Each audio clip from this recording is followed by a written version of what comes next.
Hello friends, स्वागत है आपका यूट्यूब चैनल आयुष मैथ्स पे। लेक्चर 1 हमने कंप्लीट किया है, जो कि सेट्स के इंट्रोडक्शन पार्ट था और सेट्स रिप्रेजेंटेशन की बात थी। और इस वीडियो में आज हम लोग कंप्लीट करेंगे एक्सरसाइज 1.1 और आगे का टॉपिक टाइप्स ऑफ सेट्स।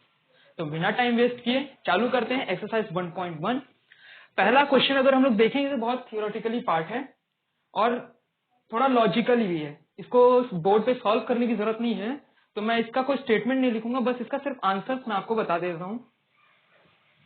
जैसे पहला क्वेश्चन है, which of the following are set, justify your answer.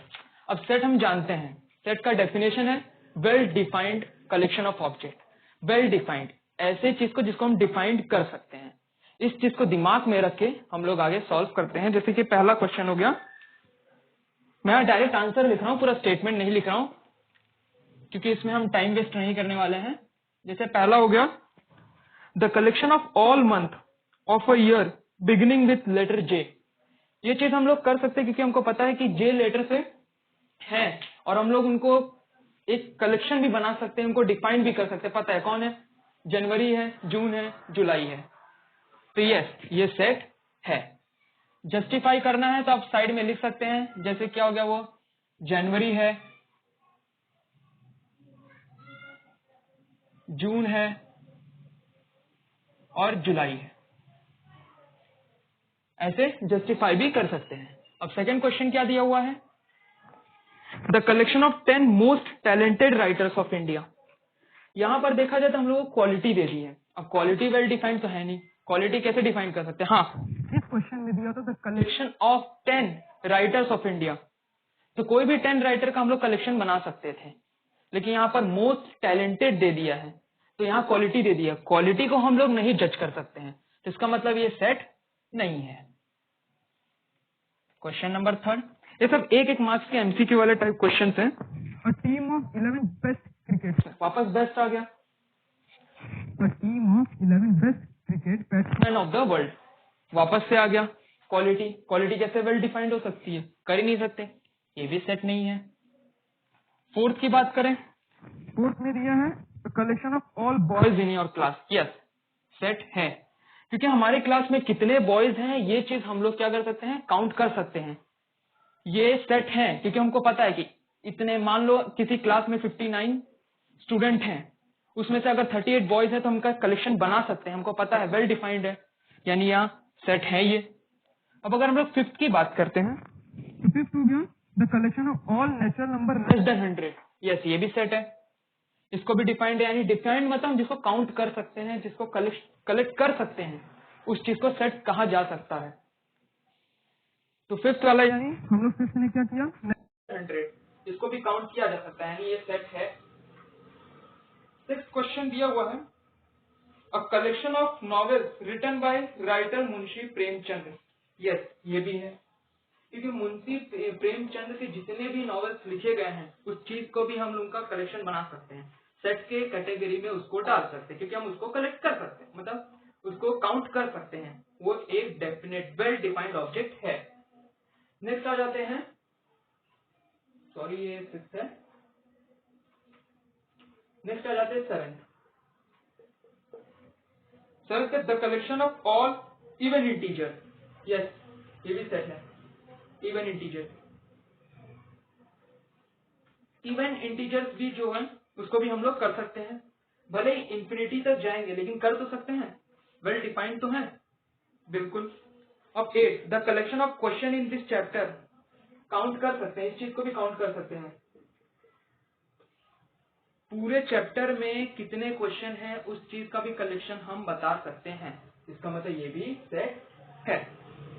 और last 9th, a collection of most dangerous animal of the world, वापस से क्वालिटी नॉट डिफाइंड, सेट नहीं है। तो ये हो गया पहला, इसको ज्यादा स्ट्रेस देने की जरूरत नहीं है।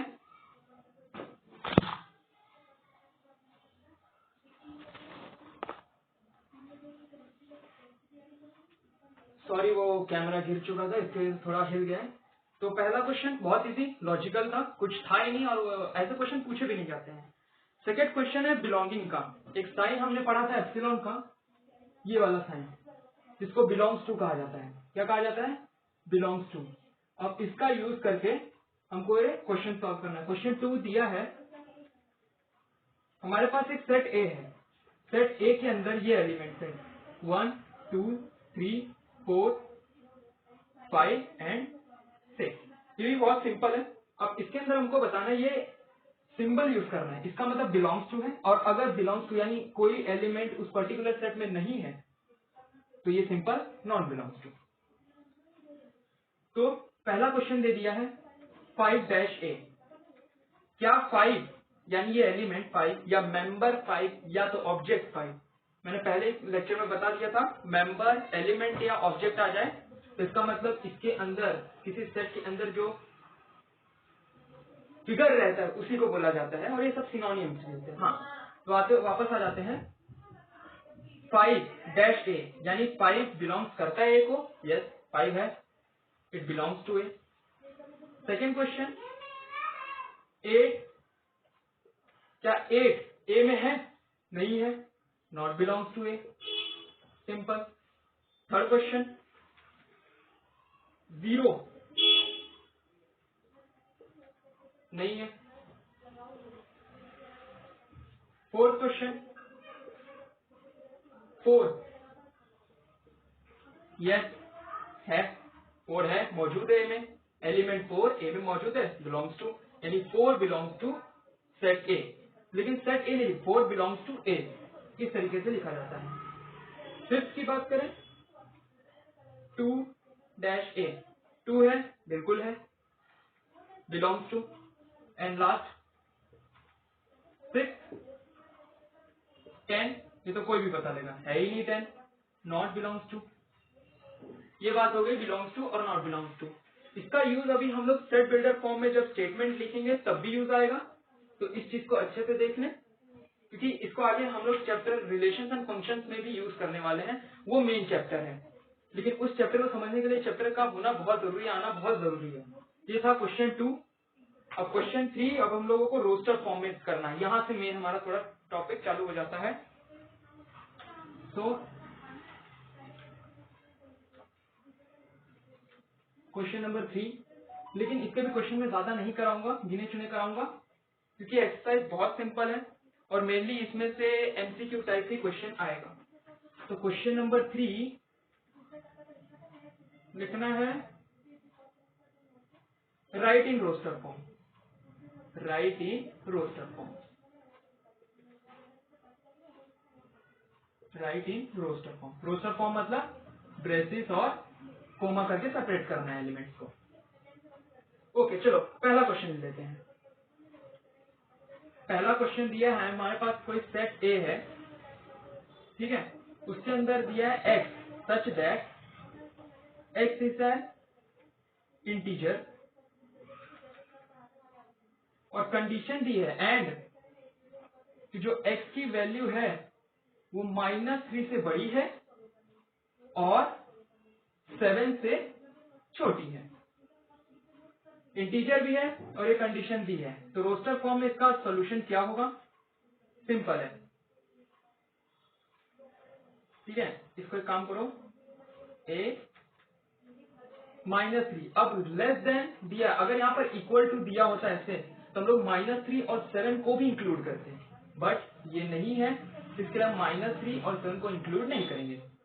तो ये क्या आ जाएगा? -2, -1, 0, 1, 2, 3, 4, 5 and 6, and this is the answer. पहले क्वेश्चन का क्या दिया है? x such that x is an integer and x is greater than -3 and x is less than 7। तो उस हिसाब से ये इंटीजर्स कुछ मिले हैं जो -3 और 7 के बीच में पड़ते हैं। ये पहला क्वेश्चन था। अब इसको अच्छे समझाने के लिए सेकंड क्वेश्चन भी कर सकते हैं। x is a natural number less than 6। Less than 6 natural number, 0 से भी काउंट कर सकते हो या तो 1 से 5 कर सकते हो। ये हो गया। थर्ड क्वेश्चन अच्छा है। थर्ड क्वेश्चन क्या दिया है? C x such that x is a two digit number। x is a 2-digit number। x x is a 2-digit number, natural number, यानी हम नेगेटिव में नहीं ले सकते, नेचुरल नंबर दिया हुआ है, such that,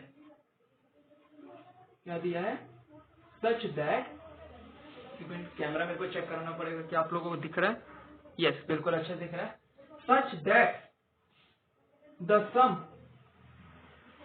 some of the digit is 8। अब हमको ये कंडीशन दे दी है, ठीक है, ये कंडीशन दे दी है, रोस्टर फॉर्म का हम ये लास्ट सेकंड समी रखेंगे, इसके बाद सेट बिल्डर पे जाएंगे। दिया क्या हमारे पास सेट सी है और कंडीशन क्या है कि x such that x is a 2-digit natural number, 2 digit का नेचुरल नंबर है, अगर उन 2 डिजिट का सम किया जाए उसका सम 8 आना चाहिए। सिंपल है, सेट सी लिया तो हम भी सी लेंगे। तो चालू करते पहले से, नेचुरल नंबर 1 + 7 8 होता है, तो 2 डिजिट नंबर उसको बना देंगे, क्या बन जाएगा 1 7 17। 2 डिजिट नंबर, हमको इसके बीच में कोई साइन नहीं डालनी है, 2 डिजिट नंबर बनाना है, लेकिन इन 2 डिजिट का सम करेंगे 1 + 7 तो 8 हो जाएगा। वैसे ही 2 + 6 यानी 26 करेंगे, 2 6 26 हो जाएगा, लेकिन इन दोनों का अगर सम करेंगे तो भी 8 आ जाएगा। यस, फिर आ जाएगा 35 यानी 3 + 5 8 35, फिर आ जाएगा 44, इनका भी सम करेंगे तो 8 आ जाएगा। अब इधर से जाएंगे तो क्या हो जाएगा 5 + 3 53, उल्टा कर दो इसको 53, फिर क्या हो जाएगा 62, फिर क्या हो जाएगा 71 एंड फाइनल 80, 8 + 0 तो भी 8 हो जाएगा। तो ये आ गया हमारे रोस्टर फॉर्म में आंसर, इस चीज को सेटिस्फाई किया हमने और यहाँ पर लिख दिया। तो क्या किया था, 2 digit natural number such that कि उन डिजिट का 2 डिजिट का अगर हम लोग सम करेंगे तो उसका टोटल 8 आना चाहिए, आ गया 1 + 7 8 आ जाएगा और 2 डिजिट बन जाएगा 1 7 17। इस हिसाब से ये सारे कर दिए हमने। एक और क्वेश्चन लेते हैं इसी में। तो अब ये क्वेश्चन दिया है राइट इन रोस्टर फॉर्म, ठीक है, हमको कोई सेट ई दिया है और कंडीशन क्या दिया है, the set of all letters in the word trigonometry. अब अगर जिसको नहीं पता है रोस्टर फॉर्म का रूल, तो वो सारे के सारे इसको रोस्टर फॉर्म में लिख देगा, T, R, I, G, O। लेकिन अगर रूल हमने 2 पढ़े थे ट्रिग्नोमेट्री के, सॉरी रोस्टर फॉर्म के, कि पहला ऑर्डर कुछ भी लिखो कोई फर्क नहीं पड़ता, T को आगे रखो, R को पीछे कर दो, I को बीच में कर दो, कोई प्रॉब्लम नहीं है, लेकिन जो मेन है जिस चीज को ध्यान रखना है, रिपीटिशन नहीं होना चाहिए। तो उस हिसाब से अगर इसको रोस्टर फॉर्म में हम लोग लिखते हैं सॉल्यूशन, जो मैंने जानबूझ के क्वेश्चन लिया, वैसे है इजी लेकिन तो भी जानबूझ के लिया ताकि रिपीटिशन वाला कॉन्सेप्ट हमारा क्लियर हो जाए। ई ले लिया हमने, ठीक है, ये हमारा सेट दिया हुआ है। अब हम लोग इसके अंदर डालने वाले हैं। तो ट्रिग्नोमेट्री का टी ले लिया, पहला एलिमेंट, आर दूसरा एलिमेंट, आई तीसरा एलिमेंट, जी चौथा एलिमेंट, ओ पांचवा एलिमेंट, एन, यहां तक तो कोई रिपीट नहीं हो रहा है। अब देखो ओ वापस रिपीट हो गया, स्किप कर दो, एम रिपीट नहीं हुआ ना, यस एम, फिर टी रिपीट हो रहा है, छोड़ दो, फिर आर रिपीट हो रहा है, छोड़ दो, और वाई। ये हो गया इसका रोस्टर फॉर्म। अगर ये सब के सब डाल देते हैं तो एक मार्क्स हम गवा देते हैं आराम से। तो अब यही चीज, ठीक है, मैं आपको एक और बता दे रहा हूँ, इसी चीज को दूसरा मैं कर दे रहा हूँ ऑर्डर से। तो आर पहले लिख दो, टी पहले लिख दो, जी इधर लिख दो, आई लिख दो, फिर ओ लिख दो, फिर एम लिख दो, फिर एन लिख दो, फिर वाई लिख दो, तो भी ये राइट है, क्योंकि ऑर्डर कैसे भी लिख सकते हो, रिपीटिशन नहीं होना चाहिए, बस यही ध्यान देना है। तो यही था रोस्टर फॉर्म। रोस्टर फॉर्म बहुत इजी था। अब जो मेन आ रहा है जिससे लड़ना है हमको, वो है सेट बिल्डर फॉर्म। तो question number 4, right in a set builder form. Set builder form हमने पढ़ा था, एक स्टेटमेंट दी रहती है, कंडीशन दी रहती है, लिखा जाता है ब्रेसेस के बीच में, कॉमा नहीं डाला जाता। तो ये हमको एक तरफ से दिया गया है, क्वेश्चन दिया है 3, 6, 9 और 12। अब इसको हमको सेट बिल्डर फॉर्म में लिखना है। तो अगर इस क्वेश्चन देखा, और हाँ एक और पॉइंट है, सेट बिल्डर फॉर्म के अंदर जो एलिमेंट होते हैं उनकी कॉमन प्रॉपर्टी होती है, सारे एलिमेंट एक कॉमन प्रॉपर्टी शो करते हैं। अगर इसमें देखा जाए तो इसके अंदर क्या कॉमन प्रॉपर्टी दिख रही है, ये 3 के मल्टीपल्स हैं, ये किसके हैं, 3 के मल्टीपल्स हैं। तब इसका अगर आंसर हम लोग लिखेंगे, मान लो चलो ये कोई सेट ए दिया हुआ है, इसका आंसर क्या होगा, x such that x equal to 3n, multiple है 3n, 1 रखो, 2 रखो, 3 रखो, 4 रखो, 5 रखो, 6 रखो, नहीं रख सकते। क्यों? क्योंकि यहाँ पर देखो 12 के बाद एंड हो गया है, 12 के बाद कोई और नंबर नहीं दिया है। अगर ये dot dot dot dot dot dot dot dot दिया होता तो इतने पे आके हम स्टॉप कर सकते थे, लेकिन ये डॉट डॉट तो दिया ही नहीं है, हमको बस इतना दिया है। तो यानी इस कंडीशन को भी स्पेसिफाई करना पड़ेगा, क्या कि जो हमारी ये n की वैल्यू है वो ग्रेटर देन और इक्वल टू 1 है but less than equal to 4 है। अब ये कंडीशन पूरी सेटिस्फाई हुई इसके लिए। कैसे? अब मैंने ग्रेटर देन इक्वल टू और लेस देन इक्वल टू क्यों लिया है इनके लिए? क्यों? क्योंकि 3 और 12 भी इंक्लूड हैं। अगर 3 1 3 रखोगे 3 आ गया, 2 रखोगे यहाँ पर 6 आ गया, 3 रखोगे 9 आ गया, 4 रखोगे 12 आ गया, बस इतना कंडीशन है, आगे नहीं जाना क्योंकि आगे हमको नहीं दिया हुआ है। एक तरफ से देखा जाए तो डेफिनेट सेट है, अभी आगे टाइप्स ऑफ सेट पढ़ेंगे तब आपको पता चलेगा डेफिनेट और इनडेफिनेट सेट क्या होता है। तब जो मैं वो डॉट डॉट डॉट करके सिखाता हूँ ना, वो इनडेफिनेट सेट का एग्जाम्पल रहेगा। सिंपल क्वेश्चन था। तो एक अगला क्वेश्चन लेंगे, इसका सेट का अगला क्वेश्चन लेंगे। ओके, तो हम लोग अगला क्वेश्चन ले रहे हैं इसी के अंदर। सेट बिल्डर फॉर्म भी वैसे आपको क्लियर हो गया होगा। हम इस एक्सरसाइज पे ज्यादा फोकस नहीं करेंगे कि इस एक्सरसाइज में देखा जाए तो सब 1 मार्क के एमसीक्यू टाइप क्वेश्चन ही हैं। मेन आगे जो आने वाले 1.2 1.3 वो मेन है, उसमें से थोड़ा 2-3 मार्क्स का एक्स्ट्रा क्वेश्चन भी आएंगे। तो जैसे इसमें से हम थर्ड क्वेश्चन ले रहे हैं, क्या दिया हुआ है, इसको फिर यहाँ पर 5, 25, 125 एंड 625। तो फिर कहानी वही कि सेट बिल्डर फॉर्म में कॉमन प्रॉपर्टी क्या दिख रही है,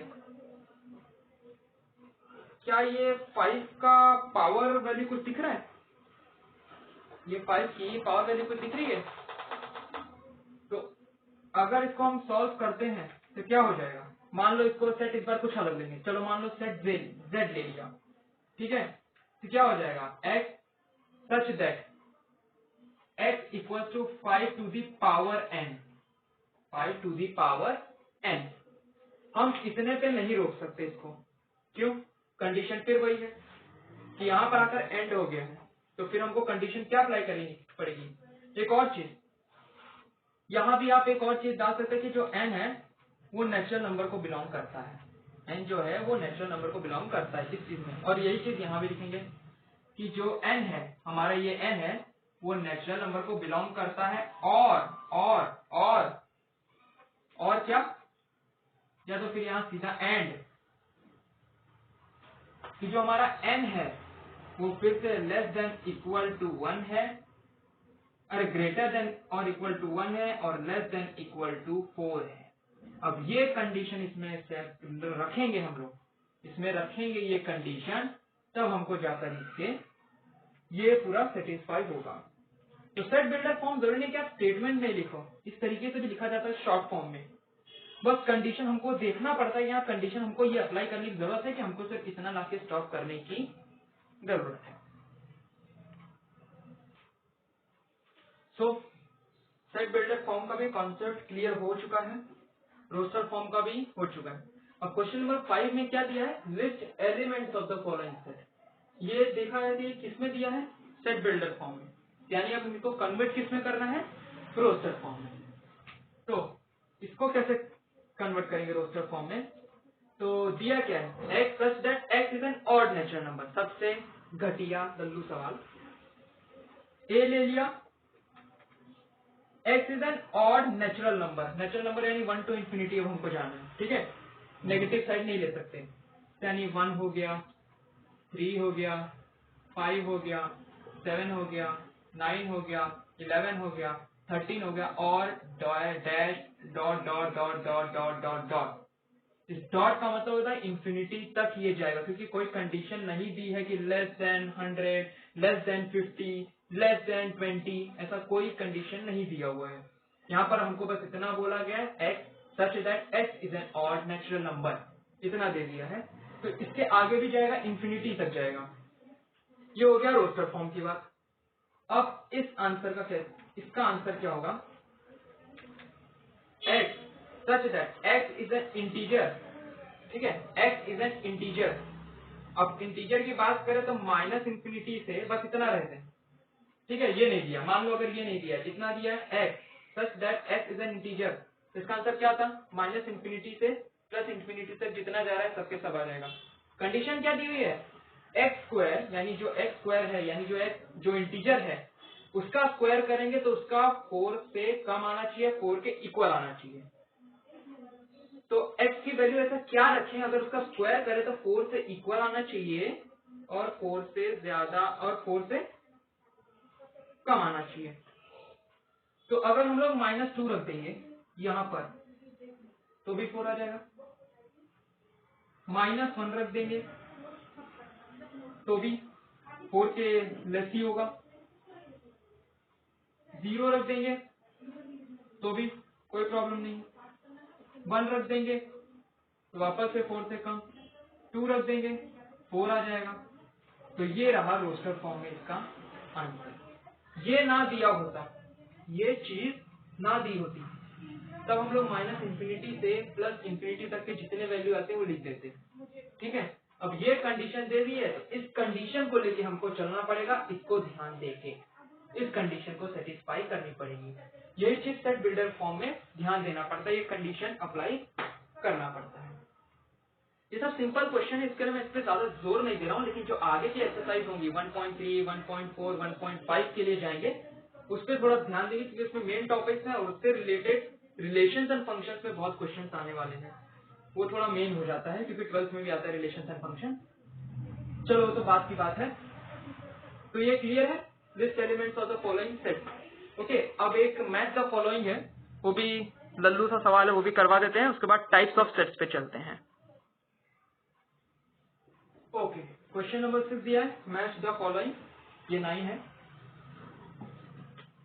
ठीक है, ये 9 है, मैच द फॉलोइंग। इसका कंडीशन नहीं लिख रहा हूँ, कंडीशन बहुत बड़े बड़े हैं, एनसीईआरटी के बुक में दिया, आप लोग पढ़ रहे हैं उसी से। तो अगर पहला देख लें, ठीक है, ये कंडीशन देखने की जरूरत नहीं है, देख के हम बता सकते क्या है, 1 2 3 6।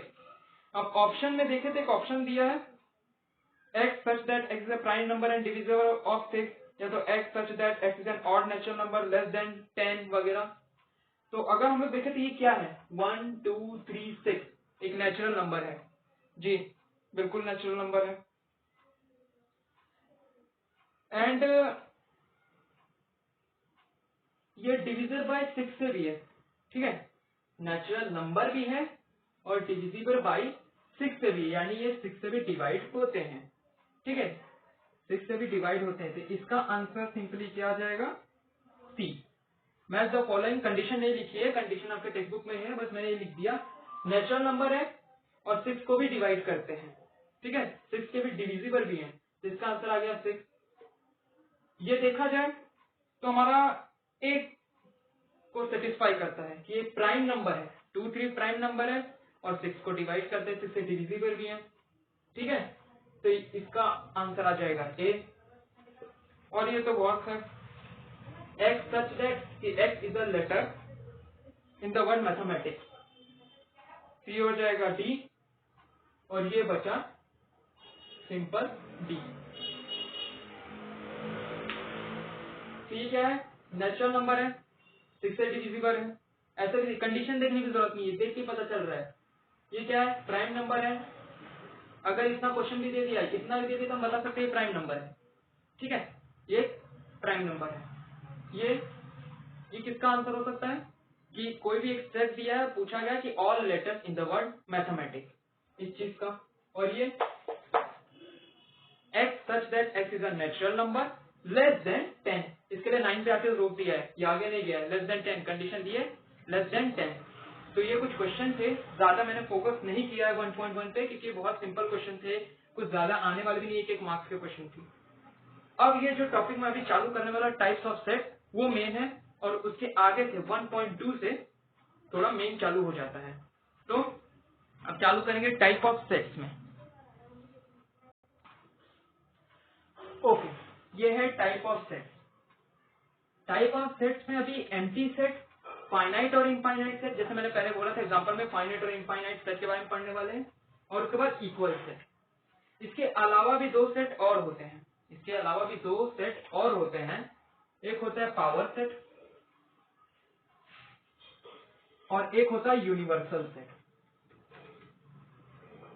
यूनिवर्सल सेट, लेकिन इन दो सेट को पढ़ने के लिए हम इसमें अभी नहीं पढ़ सकते क्योंकि इनको पढ़ने के लिए एक आगे टॉपिक है सबसेट।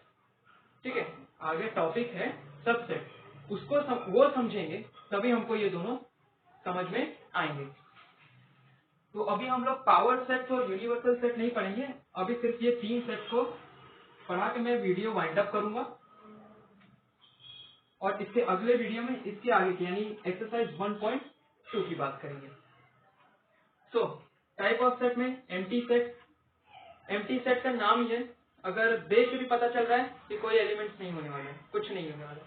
फाइनाइट और इनफाइनाइट सेट यानी एलिमेंट्स को काउंट नहीं कर सकते, वो इनफाइनाइट सेट, काउंट कर सकते फाइनाइट सेट। और इक्वल सेट यानी दो सेट इक्वल हो जाए तब उसको इक्वल सेट कहेंगे। तो थोड़ा डिटेल्स में जाते हैं। पहला जो हमारा सेट है एम्प्टी सेट, ठीक है, पहला जो सेट है हमारा एम्प्टी सेट। कोई सेट एम्प्टी सेट कब होता है? जब जिस सेट के अंदर एलिमेंट ना हो। अगर सेट के अंदर एलिमेंट नहीं है तो वो हो गया एम्प्टी सेट। एम्प्टी सेट को नल सेट भी कहा जाता है, एम्प्टी सेट को वॉइड सेट भी कहा जाता है। ये सब नाम ही है, नल सेट दे दिया या वॉइड सेट दे दिया तो उसका मतलब एम्प्टी सेट ही होता है, यानी ऐसा सेट जिसके अंदर कोई भी एलिमेंट्स ना हो। ठीक है, और डिफाइन कैसे करते हैं? अगर कोई भी एलिमेंट नहीं है तो उसको हम लोग डिफाइन करते इससे, फाई से, एक साइन से, इसका मतलब होता है नल या तो फिर वॉइड। ठीक है, इसका मतलब नल होता है या वॉइड होता है एम्प्टी सेट। एग्जांपल ले लेते हैं, एनसीईआरटी एग्जांपल की बात करते हैं, बहुत सिंपल है समझना, इसको ज्यादा कठिन नहीं है। तो यहाँ पर अगर हम लोग एग्जांपल ले लें पहला वाला, ठीक है, यहाँ पे क्या पूछा गया है कि मान लो हमारे पास सेट ए है, कोई सेट ए के अंदर कंडीशन क्या दी है कि x सच दैट कि जो x है वो x से बड़ा है और 2 से छोटा है, और साथ ही जो x है वो क्या है, नेचुरल नंबर को बिलोंग करता है। इतना कंडीशन इसमें दे दिया है। ठीक है, तब ये किसका हुआ? सीधी सी बात करें, इसके अंदर कोई एलिमेंट ही नहीं होगा भाई, नेचुरल नंबर है, 1 के बाद जस्ट 2 आता है, 1 और 2 के बीच में कौन सा नेचुरल नंबर आता है? कोई नहीं, यानी इसका सेट क्या हो गया? नल। कोई सेट है ही नहीं, नल सेट, कोई एलिमेंट ही नहीं है, इस चीज को कहा जाता है एम्प्टी सेट। एम्प्टी सेट का मतलब ये होता है कि जब कोई कंडीशन सेटिस्फाई करते हैं और उसके अंदर कोई भी एलिमेंट नहीं बचता है या कोई भी एलिमेंट नहीं निकलता है, उस चीज को एम्प्टी सेट बोल दिया जाता है, या नल सेट या तो वॉइड सेट कह दिया जाता है। तो एम्प्टी सेट इतना ही है, इसमें ज्यादा डिटेलिंग में भी जाने की जरूरत नहीं है। कई एग्जांपल में से सॉल्व कर सकते हैं जिसका एलिमेंट एम्प्टी हो, यानी हो ही ना, किसी सेट के अंदर वो एलिमेंट अगर हो ही ना तो हो गए हमारा एम्प्टी सेट। ठीक है, अब अगर दूसरे टाइप सेट की बात करें तो दूसरा है फाइनाइट सेट। दूसरा कौन सा है? Finite set. Okay, finite set. Finite का चीज ही का मतलब होता है कोई चीज डेफिनेट है, कोई चीज काउंटेबल है। ठीक है, जिस चीज को हम कलेक्ट कर सकते हैं, ये पता है, हम काउंट है कि हाँ इतनी पर्टिकुलर चीज है, वो हो जाता है फाइनाइट सेट। फाइनाइट सेट का मतलब होता है कि उसके एलिमेंट डेफिनेट होंगे, उसके एलिमेंट डेफिनेट होंगे, या तो हम कह सकते हैं काउंटेबल होंगे। काउंटेबल और अनकाउंटेबल लोअर क्लास में हम जानते हैं क्या होता है। डेफिनेट और इनडेफिनेट जब पढ़ते हैं तो डेफिनेट मतलब काउंटेबल, इनडेफिनेट का मतलब अनकाउंटेबल। तो ऐसे एलिमेंट मतलब ऐसे सेट जिसके एलिमेंट डेफिनेट हो, यानी काउंट किए जा सकते हैं, देख सकते हैं कि हाँ इतने हैं, इतने ही मौजूद हैं, वो चीज फाइनाइट सेट हो जाती है। तो अभी कितने एक्सरसाइज मतलब एक्सरसाइज के कई क्वेश्चन हमने ऐसे लगाए हैं। फॉर एग्जांपल अगर हम लोग अपने आप से सोचें, मान लो हमारे पास कोई सेट ए दे दिया है, ठीक है, और उसके अंदर दे दिया है एक्स, सेट बिल्डर फॉर्म में ज्यादा हम लोग करेंगे, x such that x is a natural number, x is a natural number less than 10, less than 10। ऐसा कुछ कंडीशन, ऐसा स्टेटमेंट दिया है और अगर ऐसी कंडीशन दे दे कि इससे कम है, तो चीज अपने आप हमको बता देनी को फाइनाइट है। तो इसका आंसर क्या आ जाएगा? नेचुरल नंबर क्या होता है? 1 to इंफिनिटी जा रहे हैं तो नेचुरल नंबर हो गया, लेकिन कोई हमको कंडीशन क्या दी है कि वो 10 से कम होना चाहिए, नेचुरल नंबर होना चाहिए, 10 से कम होना चाहिए, यानी 1 to 9, 1 to 9 ये हो गए। फाइनाइट है, 1 to 9 है, काउंटेबल है, आगे नहीं जा रहा है, 9 पर आके स्टॉप हो चुका है, तो ये क्या हो गया? फाइनाइट है, काउंट कर सकते, इसके आगे ये जा ही नहीं रहा है, काउंटेबल है ना 1 to 9, इसके आगे रही नहीं, 9 पर खत्म हो गया, ये हो गया काउंटेबल। वैसे ही अगर यहाँ पर ऑड नेचुरल नंबर दे दिया, ऑड दे दिया, ठीक है, चलो ऑड नेचुरल नंबर ये दे दिया, लेस देन 10, तो क्या हो जाएगा? ये चला जाएगा, ये हटा दो, ये हटा दो, ये हटा दो, हो गया फाइनाइट सेट, ठीक है, हो गया फाइनाइट सेट। ये भी फाइनाइट सेट का ही मतलब होता है कि जो सेट जिसके एलिमेंट डेफिनेट हो, जिसके एलिमेंट को हम लोग काउंट कर सके, उस चीज को हम लोग बोलते हैं फाइनाइट सेट। अब यही चीज अगर हम लोग को दे दी होती, चलो इनफाइनाइट अलग एग्जांपल नहीं, मैं आपको इसी एग्जांपल में समझा देता हूँ। फाइनाइट सेट ये हटा दो, ये कंडीशन हटा दो, ठीक है, ये कंडीशन हटा दो, इतने रखो, a equal to such that x is an odd natural number. Odd natural number, तो इसका मतलब ये हट जाएगा और डॉट डॉट डॉट लगा दो भाई। ऑड नेचुरल नंबर यानी कितने भी हो सकते हैं, इंफिनिटी तक जा सकते हैं, वो काउंट नहीं किया जा सकता, इंफिनिटी तक जा रहे हैं, कहां तक काउंट करेंगे? ये क्या हो जाएगा? इनफाइनाइट। इनफाइनाइट का मतलब अनकाउंटेबल, फाइनाइट का मतलब काउंटेबल।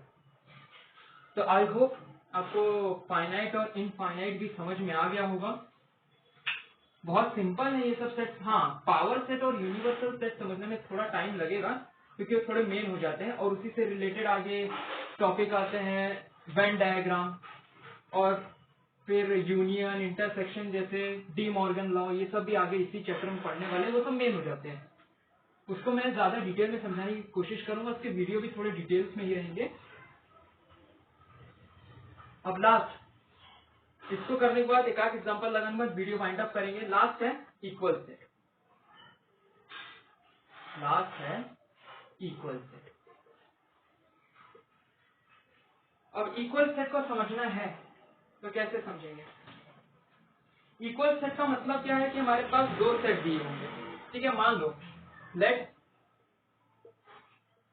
हमारे पास ए एंड बी दो सेट हैं, ठीक है, दो सेट है। इक्वल सेट का मतलब है कि हमारे पास दो सेट होने चाहिए, अब उनके एलिमेंट इक्वल होने चाहिए, है? उनके एलिमेंट इक्वल होने चाहिए। तो इक्वल सेट का मतलब ही होता है कि अगर हमारे पास कोई दो सेट दिए हुए हैं तो उनके एलिमेंट इक्वल होने चाहिए।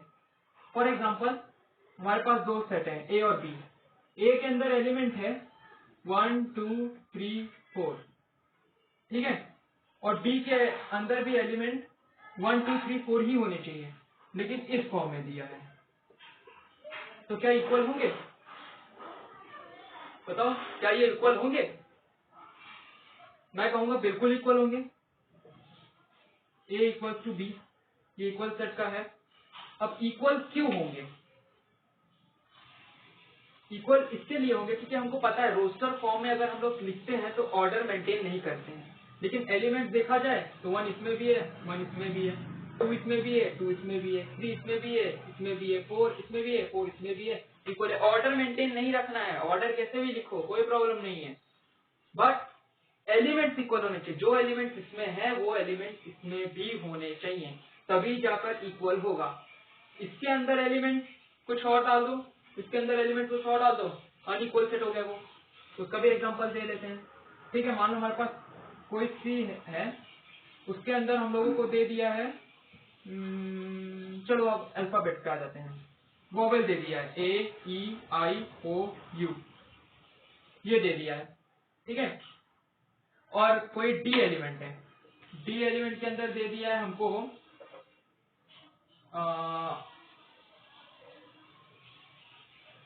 ए, देन ए नहीं, चलो बी, सी, क्यू, ई। तो क्या ये इक्वल होंगे? ए है, नहीं है, ई है, ई है, लेकिन एक ही है। बाकी इसके अंदर देखो ये सारे वॉवेल्स हैं, ये कॉन्सोनेंट्स हैं, बस एक वॉवेल आ गया है इसके अंदर।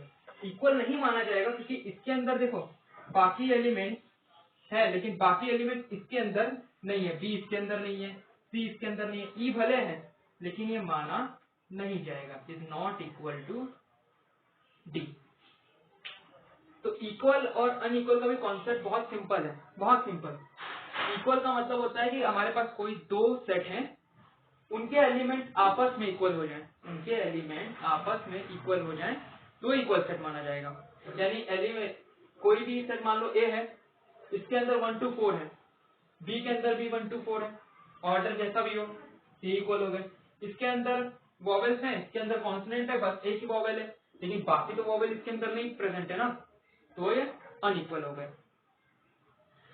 तो यही था कॉन्सेप्ट हमारा इक्वल और अनइक्वल का। अब इससे रिलेटेड जो एक्सरसाइज 1.2 है वो अगले लेक्चर में आएगा, लेक्चर नंबर 3 में।